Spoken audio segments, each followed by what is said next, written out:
Marley, Florence, Alfie, Jaden, Taylor, and Casey. Oh my goodness, I'm delighted to be talking to you today. And I just want to wish you a very, very happy Christmas from all of the Byrne family.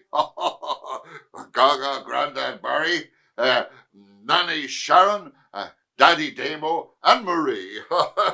I know you have been all very, very good.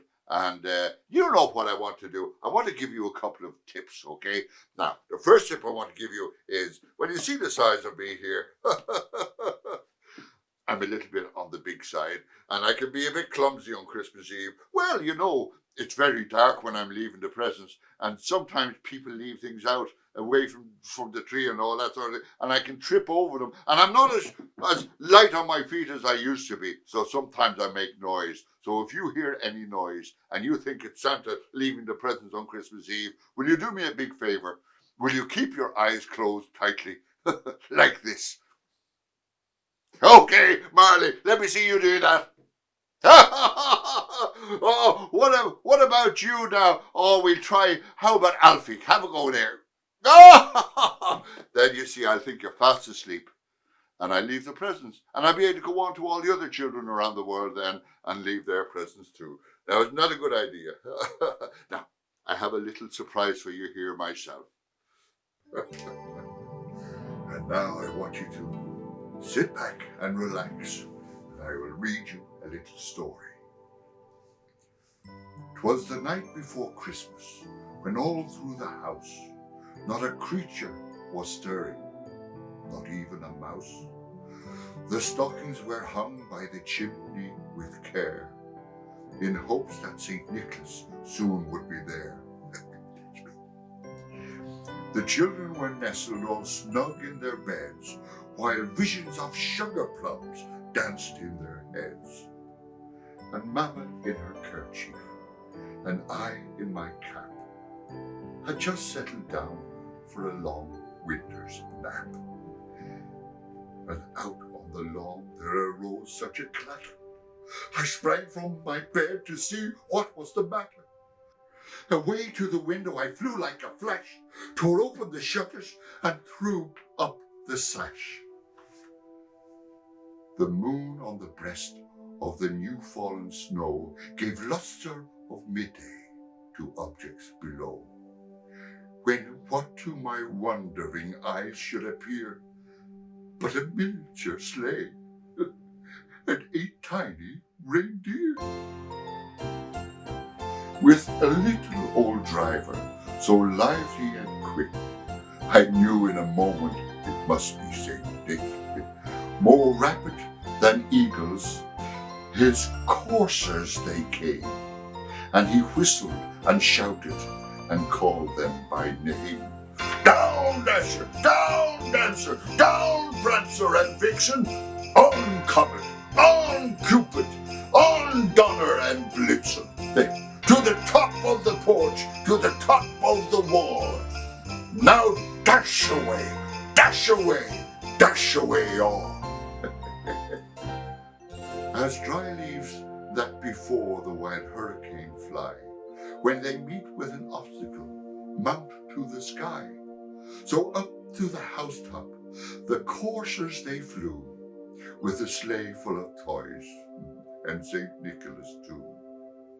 And then, in a twinkling, I heard on the roof the prancing and pawing of each little hoof.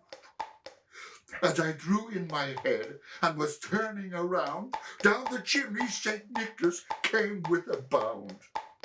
He was dressed all in fur, from his head to his foot, and his clothes were all tarnished with ashes and soot. A bundle of toys he had flung on his back, and he looked like a peddler just opening his pack. His eyes, how they twinkled, his dimples, how merry. His cheeks were like roses, his nose like a cherry. It was a little cold that night. His droll little mouth was drawn up like a bow, and the beard of his chin was as white as the snow. He had a broad face and a little round belly that shook when he laughed like a bowl full of jelly. Oh. He was chubby and plump, a right jolly old elf, and I laughed when I saw him in spite of myself. A wink of his eye and a twist of his head soon gave me to know I had nothing to dread. He spoke not a word, but went straight to his work, and filled all the stockings, then turned with a jerk, and laying his finger aside of his nose, and giving a nod, up the chimney he rose. He sprang to his sleigh, to his team gave a whistle, and away they all flew like the down of a thistle. But I heard him exclaim, ere he drove out of sight, Merry Christmas to all, and to all a good night.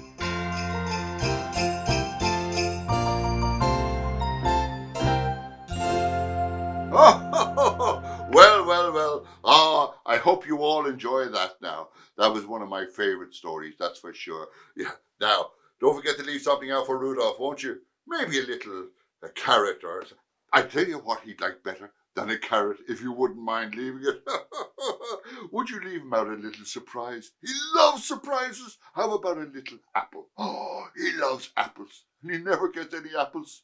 He'll come down expecting to see a carrot, another carrot. And he'll see the apple and he'll get a big surprise. All right? Is that a good idea? Yes. And don't forget the dish of water because he gets very, very thirsty. All right? A dish of water and maybe a little apple. All right. Now, what about Santa? Oh, look at the size of me. Oh, Mrs. Claus says I eat too much. Would you leave me out, baby? Oh, a cookie. A chocolate chip cookie. Would you do that? Oh, that'd be fantastic. Don't tell Mrs. Claus. And maybe a little glass of milk, all right? Now, go to bed nice and early on Christmas Eve. And no peeking.